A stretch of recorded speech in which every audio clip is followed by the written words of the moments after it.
My name is Guy Kirkwood. I am the Chief Evangelist of UiPath. I've been with the company pretty much since it started. I joined in December 2015 when we were 26 people, and we've grown quite significantly since then. The role of Chief Evangelist is, I describe as the best job and the worst job title in the world. It's the best job because I get to tell the story about UiPath and automation and robotic process automation and artificial intelligence and all of that good stuff. But more importantly, I get to listen.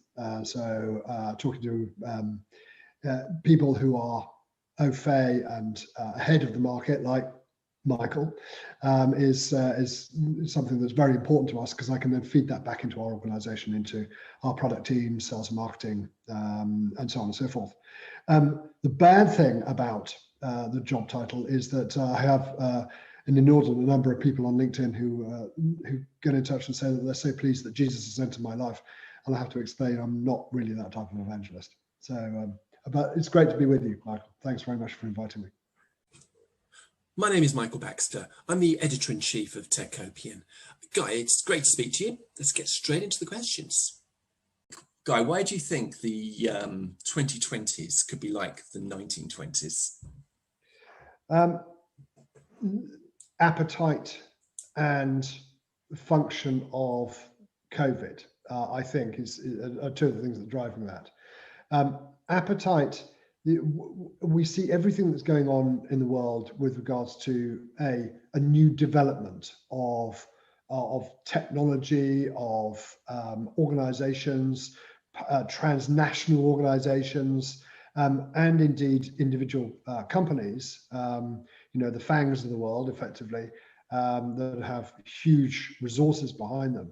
And there's a real appetite to move not just themselves on, but humanity on. And I think that is going to be what marks out the 2020s. Before we started recording, the one thing we've got to make sure is that 2029 doesn't end up like 1929 or the 1930s, or the 2030s as the 1930s. But nevertheless, I think that there is pent up demand to spend some of the money that people have saved. I recognize that a lot of places around the world are still right at the peak of the COVID outbreak, and thoughts and prayers with India particularly. We have a lot of colleagues and their families who are directly affected by COVID still in India. But nevertheless, if you look at the post-industrial nations, effectively, those that have been more effective in inoculating, vaccinating their populace, there is a store of impetus, of appetite and money that's been stored that will come out. And I'll give you two examples as to why that of where we're seeing that right now. So one is Rolls-Royce. So Rolls-Royce Motor Cars pretty much has never made any money. But actually in Q1 of 2021, the order book for Rolls-Royce is larger in Q1 of 2021 than it has ever been. So there are a lot of people buying Rolls-Royces. I'm not one of them. I'm not that big of a fan, actually, I have to say. But those cars are basically flying off the production line, or when the chips are sorted out, that is, anyway. The second thing is I'm a big fan of Dylan Thomas, and I was trying to book was due to book a ticket for Under Milk Wood, which is taking place in the National Theatre in London in July later, and there was a gap between the box office opening and me being able to call or get online because I was in a meeting. In that 15 minutes, every single seat of every single performance was sold out for the entire run. Now, that demonstrates that people want to spend more time looking outside of themselves, looking outside of what we have had to put up with the last 16 months. So that appetite, I think, is going to drive a huge increase in economic activity now and as we go through the mid-2020s. Do you think that could lead to runaway inflation, or will technology mean that the economy, production can rise with this pent-up demand? Yeah, it's that old chestnut about, as we become more efficient, the production actually productivity drops. I'll come to automation in a bit, but I think that the expectations of the optimists is always that things will change as a result of technology. Fundamentally, I don't agree with that. I think that human nature being what it is, that as organizations become more effective, more efficient, that productivity per capita potentially will continue to fall. That's just the way that humans operate. Classic example. So when we talk about automation now, when you do a process mining activity, so you're working out how a process actually works, you've got the output from the process mining, which looks at the system logs. So it looks at what actually has happened as a result of going through the process. That's from a technology standpoint. You also need task capture. So in other words, you need to figure out what the human input was to actually drive that output, down to the keystroke level or mouse clicks or whatever it might be. And we found time after time after time, in fact, every time, that even people doing the same task, normally in the same way, or do it differently. Because humans cheat, they find easy ways of doing things. That's just the way we are. That's part of our intelligence and part of our adaptability.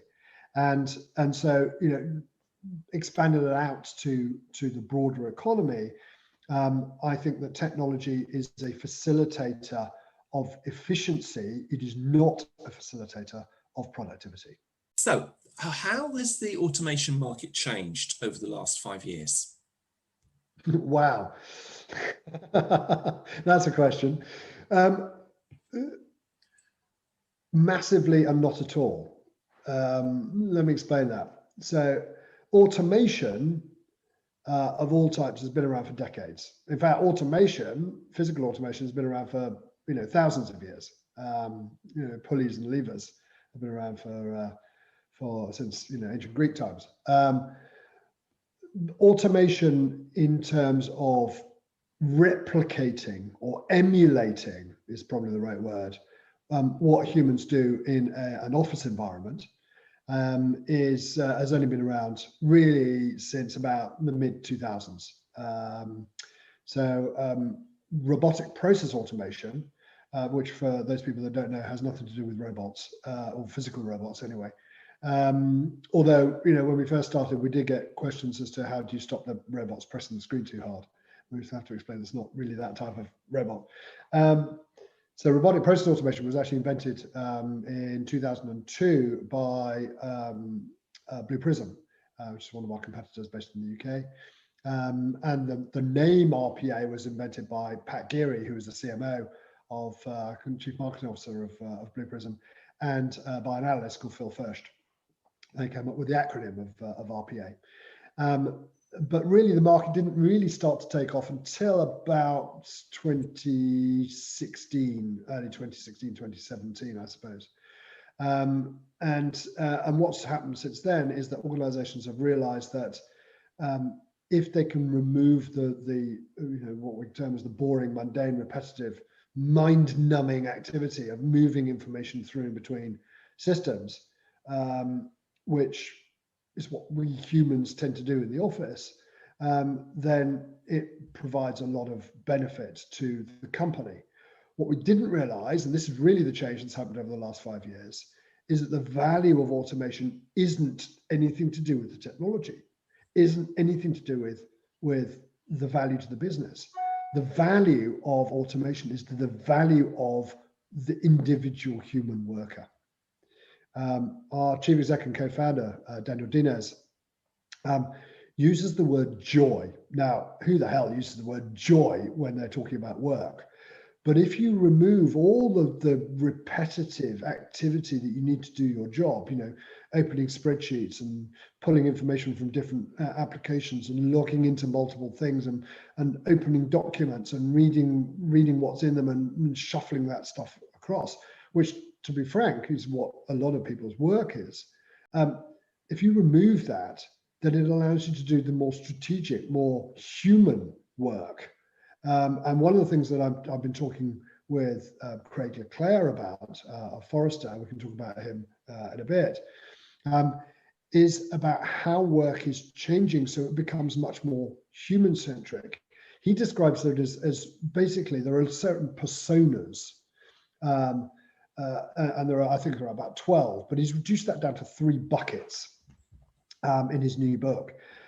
Bucket number 1 is the world in which you and I and the majority of people that are going to be listening to this or watching this podcast, and we are the digital elite. And that makes us sound grander than we are, but it's the people that are actually driving the activity in IT and in business.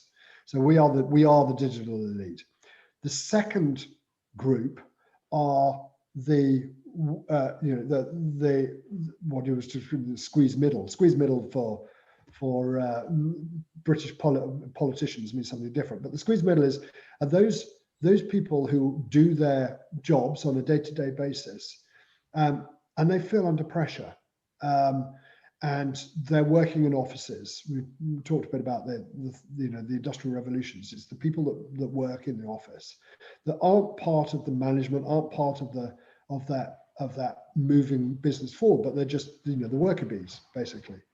And then you have the third tier, which is would nominally be seen as the substrata.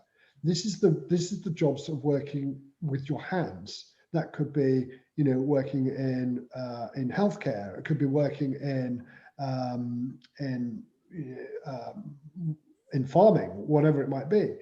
And actually, one thing that in that conversation that I think is going to happen potentially is that we're going to see a switch in the way that people think about these jobs. I think you said recently that you don't think we're in the middle of the 4th industrial revolution. I think you said something along the lines of we're in the first era of deindustrialization. I don't know if I got you right there. Yeah. What do you mean by that? This is a conversation I was having with Craig Leclerc. So Craig Leclerc is the sort of leading light within Forrester, one of the analyst firms, on automation, and he wrote a very good book called Into the Night, which was about the advent of automation and what impact it would have on work. Extremely good. You can look it up on Amazon. He's actually in the process of putting together his second book, and he interviewed me for that, and we were talking about how if you look back to when I started at UiPath, I did a little video which was all about, and if you can look it up online, where I was in a pumping station, actually in London, and there were big steam engines behind me. So I was talking about how the industrial revolutions, of which there were 4 really, had developed. So from an agrarian economy into people moved from the fields into factories, and then from factories and the mines and the docks into offices. So that was the first industrial revolution to the second industrial revolution. Third industrial revolution was all about technology, and the advent of the electricity and industrial age. And then the fourth industrial revolution, which everyone's been talking about for the last decade, I suppose, is the move towards the intelligent industrial revolution, which is all about artificial intelligence and automation and all the rest of that sort of stuff. And I was talking to Craig, and I was saying we were talking about the fourth industrial revolution. I said, actually, if you think about the way that that history is written, you find these single points that like a pinprick on a balloon, that in and of itself means absolutely nothing. But actually, that is the single point trigger that triggers off an entirely new way of thinking, either burst the balloon or whatever, mixing my metaphors horribly.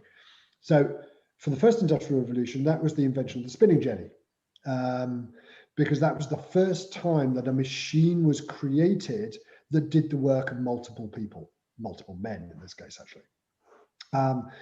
And so that was the start of the first industrial revolution. Now, I think the pinprick for the fourth industrial revolution is going to have a reverse effect, and that is COVID.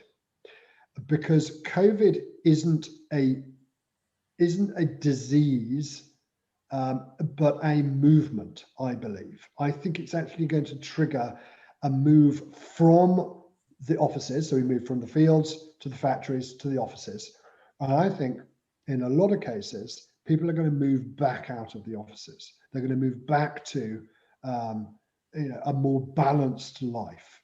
You look at the big banks, you look at the big law firms, they have been through the hell of working 100-hour weeks plus. So they expect all the juniors to do that. But the juniors are now saying, hang on, I've been working from home. In fact, I might, as you said with Rob, I've never even met the people I'm working with. I joined a year ago and I worked from home on my own. I'm very efficient at what I do. There is no reason that I'm going to get on a slam door train. Actually, there are no slam door trains anymore. Shows my age. You get on a train in the morning and go up to London at 6 o'clock in the morning and then not get back until dark o'clock at night. That I don't have to do that anymore. So before the first industrial revolution, we had cottage industries. So people were effectively working from home. Then we all migrated into factories. So it's kind of reversing. There won't be cottage industries as such, but it will be reversing a trend that is probably 200 years in the making. Absolutely, yeah, and when we talk about cottage industries, I'm not talking about cottages. The economies are built and run on entrepreneurial activity. Yeah, and those and entrepreneurs can be anywhere in any circumstance. So when we're talking about the advent of technology, there are two things that I think are really, really exciting at the moment. One is the fact that the large organizations, the Elon Musk and his activity of putting satellites into low orbit, Amazon, Bezos doing the same thing. That will enable internet connection to anyone, anywhere in the world. So that's point one. Point two is that we already know that the people with the clever ideas, the future entrepreneurs, can be anywhere. And we know that because with the advent of massive open online courses, MOOCs. So MOOCs were set up by the big American universities, the Stanfords and the Harvards and the MITs. Why? Because, why did they give it away? All these courses, the IP for that is hugely valuable, and they gave it away. Why? It's because if you look at the Ivy League in particular, they only get their students from a very small pot. And a very small community of people. But they're not the people necessarily that have the really good ideas. So by spreading out these MOOC courses, they were able to identify people who are really smart, really clever, anywhere in the world, in Kazakhstan or New Zealand or Turkey or wherever, didn't matter where they were, because this was available to everybody.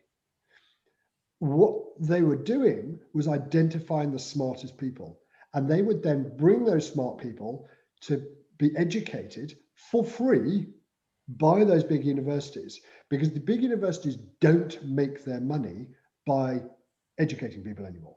They really make their money by licensing the IP, the intellectual property that is developed jointly by the university and by the students. So Stanford make, I think it's $1.6 billion a year from licensing. So they are turning from an educational institution into an idea factory. And the ideas, as I said, can come from anywhere. So if you combine both of those things, ubiquitous internet access for anywhere in the world and lifelong learning, regardless of what age you are, then that is extraordinarily powerful. And just to prove case in point, because I'm retiring from UiPath, I'm starting again at university in September, and I'm 53 years old. Oh, and by the way, the course I'm doing, the oldest person to have done that course was over 70. So there is no barrier. Well, age might be a barrier in terms of intelligence, but we'll find out. Does RPA have a future? Is RPA's future in the past? I mean, what I mean by that is, has it fulfilled the promise of a few years ago, or is it going to fulfill the promise of a few years ago? Since we're now a public company, and we're in a what's known as a quiet period prior to results coming out, I can't talk about total addressable markets. That's basically what the future and size of the market is, because that could have a material effect on share prices, not only of us, but also of other organizations. So I can't talk about that. But what I can say is that we're barely started. If you look at the adoption rate of automation within organizations, yes, UiPath is working for 8 of the Fortune 10 companies, and yes, we're now over 50% of the Fortune 500 organizations are now customers of UiPath, which is pretty precipitous rise considering that I think we had 5 of the Fortune 500 as customers 3 years ago. I mean, I don't mean 5%, I mean 5. So that rise has been incredible, and that growth rate has been incredible. But RPA's future is not behind it. RPA's future is that it will disappear. And I've said this for years, really, but it will disappear not because it's not going to get used. It will disappear because it's going to be used everywhere.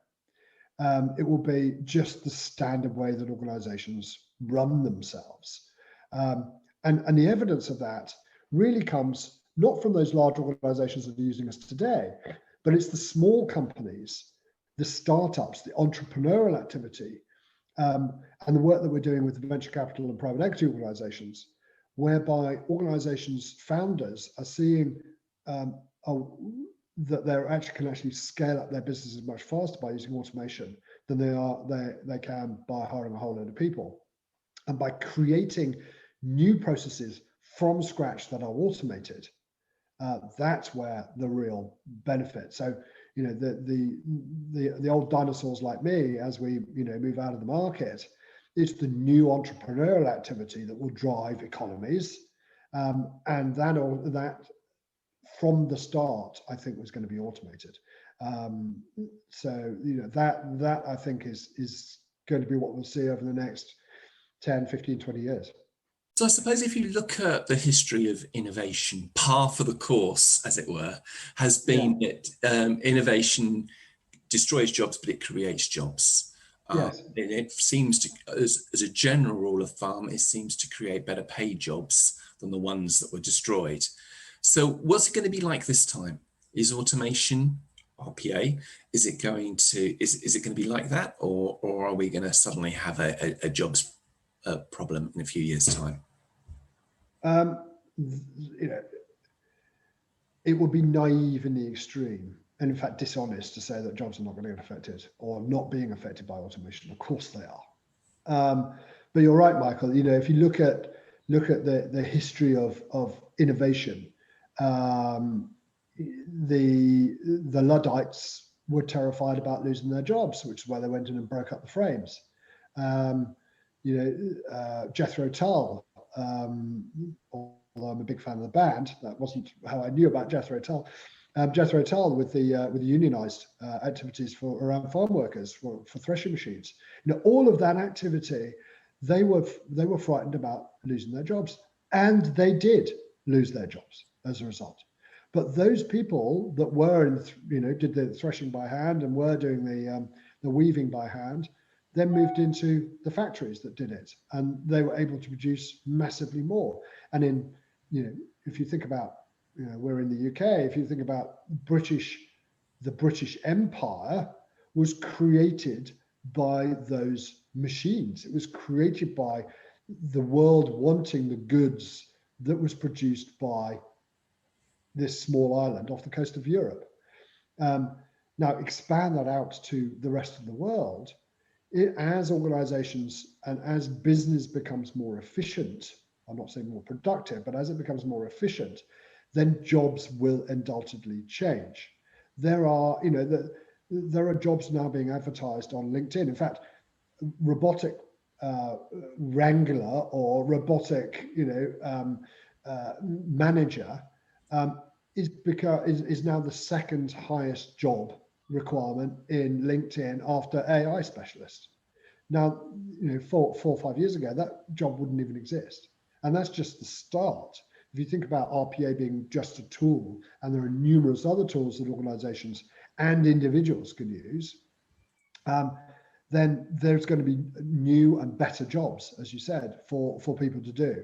But that raises the question as to what about the people that aren't able to change, that aren't able to, and we've got to make sure that we as a community, we as a technology vendor, we as a society look after those people, which is why we're doing so much work with organizations like the World Economic Forum, with the OECD, with the United Nations, with the European Union, on making sure that we don't leave people behind. So that's all about education. It's all about upskilling and reskilling people so that they can approach life with new skills. And a great example of that actually is with young adults with autism. So 80% of adults with young autism are unemployed. But the skills that, I know that's, everything is on a spectrum, and, you've got, everyone's on the spectrum. So you've got to be very careful about generalizing. But, organizations like Autonomy Works and Kelly are working to train up young adults with autism to build robots, because in, certain circumstances, they have exactly the right attention to detail and skills necessary to do that. And they are very, very good at it indeed. So you're bringing more people into the workforce that weren't there before. And that's just one example. There's numerous other examples where organizations are, and one of our competitors, Automation Anywhere, are working with poor communities in rural India, for instance, where they are wiring them up and then providing impact sourcing and using automation as the route to actually elevate the entire community's income potential. So this impact sourcing and the way that, and it's not charity, this is opportunity, and that's really important, I think. Maybe a little bit like electricity. You don't turn on the electricity, you turn on the lights. There isn't an electricity market. Electricity is in everything. Maybe there's an analogy there with RPA. Yes, and it's not just RPA. It's very easy to get caught up in that. RPA is great. RPA is just a tool. There's nothing special about it. But it's just another tool from the toolkit. Many years ago, I described the difference between RPA and AI as having different clubs in your golf bag.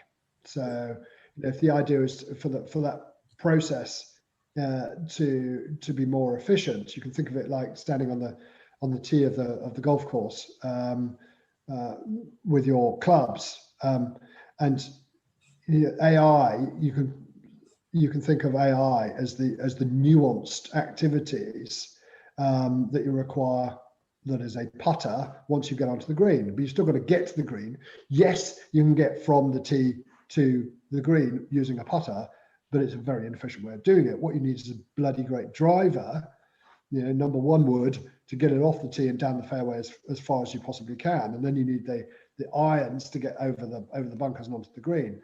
Now, RPA is that driver. It gets you a long way down the fairway to the direction of travel you want to go with very little effort, one swing. as opposed to multiple with a putter. In actual fact, to break the analogy completely, once you've got a fully operational end-to-end automated process, then actually it's like a drone that just picks up the golf ball from the tee, flies it straight down the fairway and drops it in the hole. That's not golf anymore, but it gives you an idea of what potentially the future will hold. Well, maybe it will be a hole in one. It will always be a hole in one. That's entirely the point. It's no longer sport, but once we get to that point where with a flick of a switch, the light comes on, with a flick of a switch, that process is automated. And we're not there yet, but we're moving in that direction. And where, to use your electricity analogy, you don't even have to flick on the switch, because as soon as you walk in the room, the light comes on because it knows you're there. And in the same way with automation, that every time you do something, the system will watch what you're doing. And whenever there's replicable activity, it will work out what that process is, what impact it will have, how it's all connected. We'll do all of that automatically, and we'll build the robot for you automatically, and just say, okay, I can automate this process for you. You don't need to do that anymore. That is the equivalent of walking into the room and the light comes on because you just happen to be in there. How will RPA benefit society? RPA itself is not going to benefit society, but RPA as part of the tool set that is able to automate using rote tools, using artificial intelligence and so on, is going to benefit society, or is benefiting society, through the elevation of human activity. So if human, as I've said before, if the human isn't bogged down doing the mind-numbing, boring crap that they've had to do as part of their jobs. And by the way, the young coming into the market now are now saying, why on earth are you doing this in this way? And we've always done it this way is not the answer. There is a real movement towards improving the lot of the employee. For the last 10, 15 years, business has all been about CX. It's all been about customer experience. And so they built bright, shiny new front ends to so that people buying car insurance or paying their tax or whatever has this bright, shiny new, easy to use customer experience led view of the world. Behind that, in a lot of circumstances, you still got the poor sods who are actually manually transferring that information into systems. RPA and automation more generally enables people to spend more time with personal interaction. Now that drives efficiency and increased ability to generate more revenues for the business, but much more importantly, it drives that human interaction much more effectively for the individual. So CX is so important, but EX, employee experience, is even more important. And if I was going to say RPA drives one thing, it drives EX. RPA drives employee experience, and that's probably its greatest strength. And this is by the chief executive of one of our earlier customers. He said, and this was an insurance business, he said, since we put in automation, the mood music of our business has changed. We have happier employees, and we now measure our service in terms of compliments rather than complaints. Now, for insurance business, that's pretty fundamental. And for the individual working for that organization, that is pretty fundamental. That has nothing to do with technology. That is all about culture change. And that's actually what RPA produces. Can you think of three, but it doesn't have to be three, but can you think of use cases of AI and RPA that will make a difference to the world? Well, number one was the bringing neurodiverse into employment. So the example I gave with what Autonomy Works and Kelly services are doing, and there you can, the listeners and watchers can look it up online. There's a whole load of case studies on that, and it's seriously impressive. Second one, I suppose, is I think the work that it's almost a reversal. So we know that unless we get it right, unless we get the cultural and psychological fit right, that there will be backlash. So that's why we're working so closely with these transnational organizations, the ones I mentioned, particularly the EU actually, on this. And my colleague, Margareta Tresaro, is leading this at UiPath, and she's doing a phenomenal job. So this is all about regulation, and actually regulation of RPA and AI absolutely is required. But it's the level and the risks associated with, particularly AI, actually, that needs to be managed. But there is it's easy to over emphasize the risks, and actually RPA, right from the start, how do you stop the robots doing the wrong thing, and going rogue? Robots don't. We've been using the word robot for the last 5-10 years, but in actual fact, you can think of that like digital assistants. And digital assistants, that's what they're going to be called, I think. So the digital assistant is only going to do what you tell it to. So it becomes friendlier effectively, and that's partly why when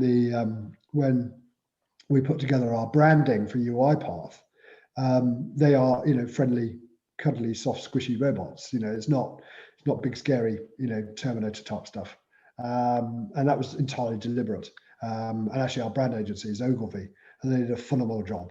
As soon as we saw the robots that we now use as our brand, we knew that they hit the nail absolutely on the head. So it's taking away that fear. So regulation is coming, but it's managing that and managing the risks for us as an organization, but also for our customers and the individuals using automation is going to be really, really important, I suppose. And that will affect society. The Asimov thing of the three laws of robotics, perhaps not relevant to RPA or an AI or something No, to that in the future. Yeah, I mean, the three rules are critically important, because it's more to do, because we're dealing with software robots here, not physical robots. But nevertheless, armed forces. I mean, I'm ex-army myself. I read a report that the current British Army would last less than 3 days on a battlefield now. Less than 3 days using the kit that it's currently got, because the advent of intelligent automated weapon systems is on its way. You look at Boston Dynamics and their friendly robots.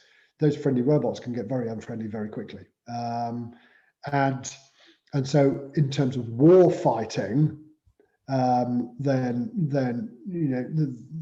the time of the poor bloody infantry, and that was me, and the people I work with, they need to utilize technology in a much more effective way for self-preservation apart from anything else.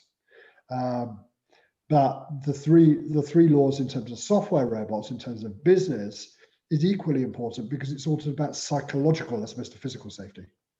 And the psychological safety is just as important for workers, for individuals.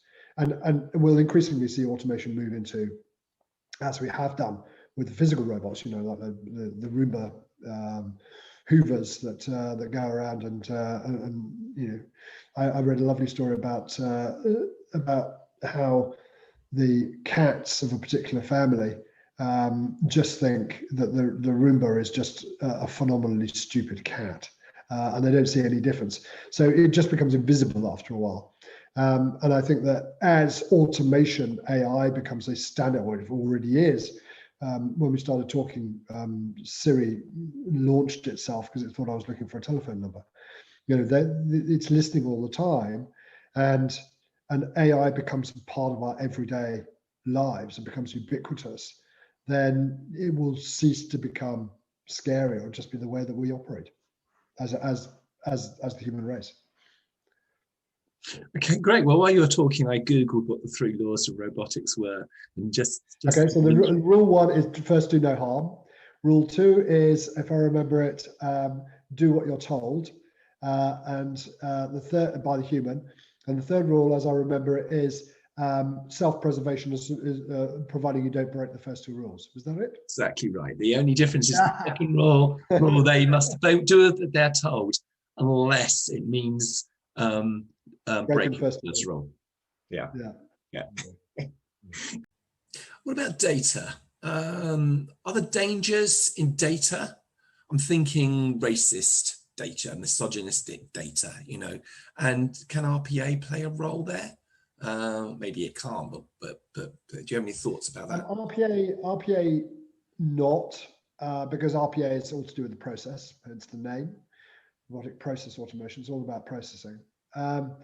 But the intelligence, I use that word advisedly, between involved in the algorithms that run those processes and the decision making is open to bias in exactly the same way that it is for the humans that either do it today or the humans that actually wrote the algorithm in the first place.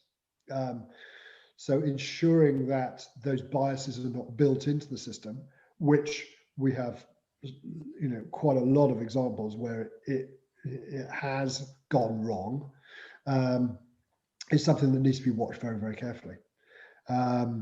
There is in the Financial Times the other day, I was reading watching, it was a video that was done on, there was an interview between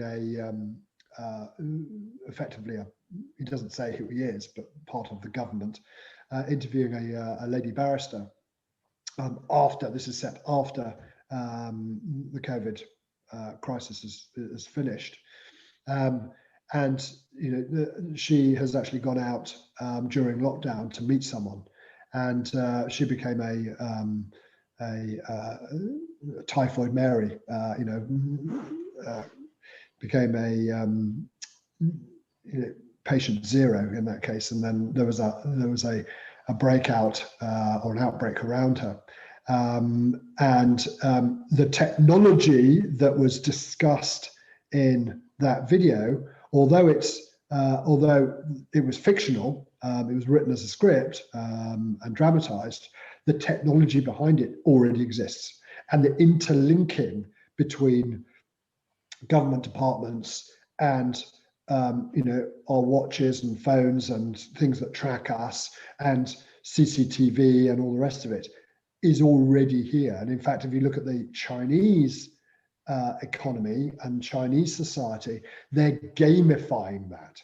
So if you are a good model citizen, then you actually get awarded points, or this is the social credit system, isn't it? I think it's precisely, it's the social credit. They're gamifying obedience, and this video was all about, essentially, not about China, it was about UK, but the technology already exists. So bias and algorithms are just as dangerous as someone with their own either racist or sexist or viewpoint of the world. So protecting against that is going to be very, very important, and that is the job of the regulators and the government. Next question about demographics. So in the West and in certain other countries like China, we're going to have a problem in a few years' time because the population, or the working age population, is going to be falling. I'm not exactly sure when that's going to be happening in China, but fairly soon, I think. And I think in Italy, it's probably already happened. It's already happened in Japan, and it will happen throughout most of Europe and the United States and so on. So can RPA and similar technologies play a role here? Yes, and it already is. I mean, the reason you mentioned Japan, the reason that RPA has been so adopted so fast in Japan is exactly that. There's the demographic time bomb, and I've written about this before. The silver tsunami. Essentially what's happened is that the Japanese population peaked in 2010, and so the entire Japanese population is falling. And people of my age and older are now retiring. So the baby boomer community and are leaving the workforce. So the amount of work that people have to do in an office in Japan, the average Japanese office worker works 60 hours a week, and the Japanese government defined dangerous levels of overwork as more than 106 hours a week. And there's a word in Japanese which is karoshi, which means to work oneself to death or suicide through overwork. And that happens quite frequently. And in fact, it happened in one of our customers. So automation is the only way that they can deal with that, because they just don't have the people to do the amount of work. So what we're seeing in Japan today will be replicated in every industrial and post-industrial nation over the next 30 years. So the adoption of RPA will massively increase, not because of anything that the vendors are doing, but just because it will be the only way that organizations can effectively run themselves. So Lotus 1-2-3 was market dominant, and then Microsoft came along with Excel, Word, and Access, I think it was their database product. And all of a sudden, Lotus 1-2-3 disappeared, I think.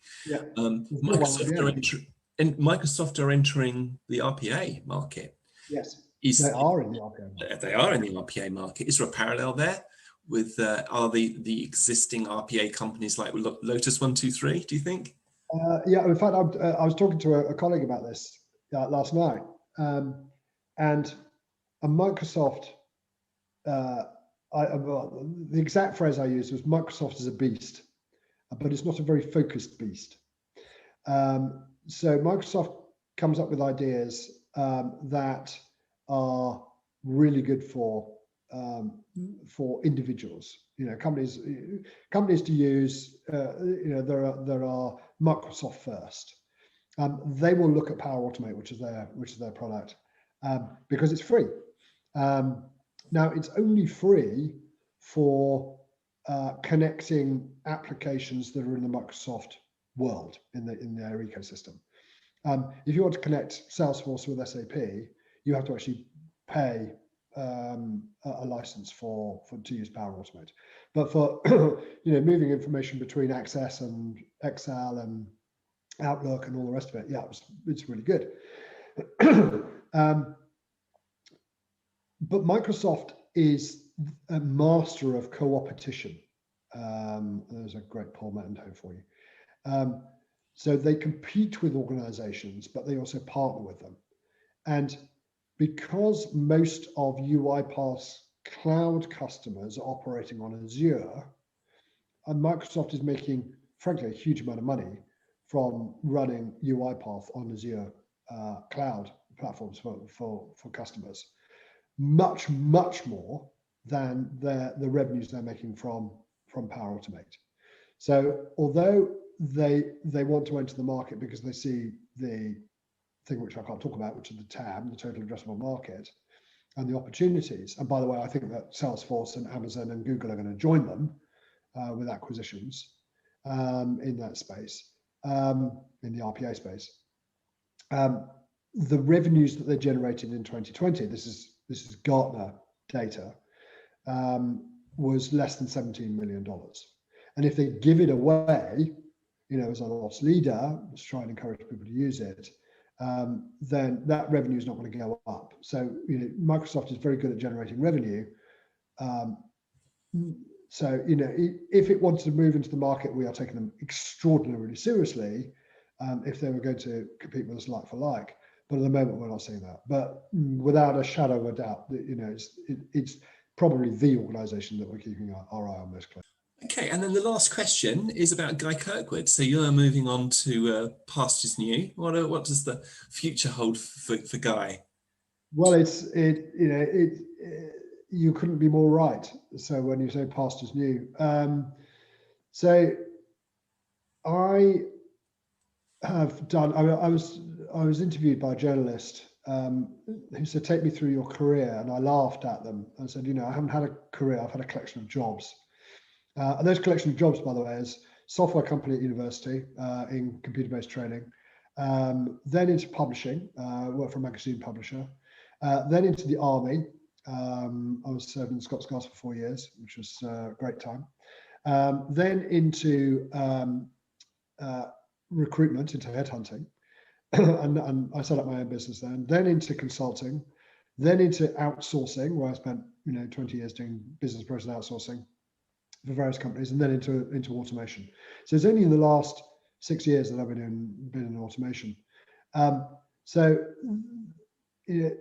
What I've spotted is that if we talked about the deindustrialization, is that people are wanting to escape the office. Now, a lot of people can't do that. I'm extraordinarily fortunate to be able to do that. So that's exactly what I'm doing. I am moving to pastures new, and I'm moving into farming.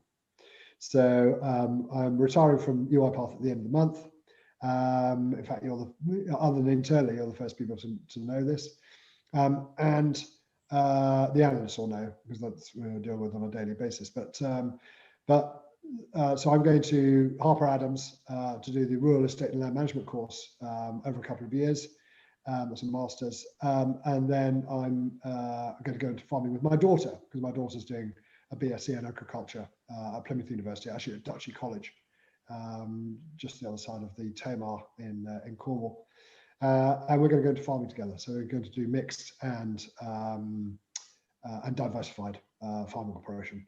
So big change, but that doesn't mean that I'm not going to look at automation, because as we look at becoming efficient and cost effective, there are numerous ways that we can look at automation.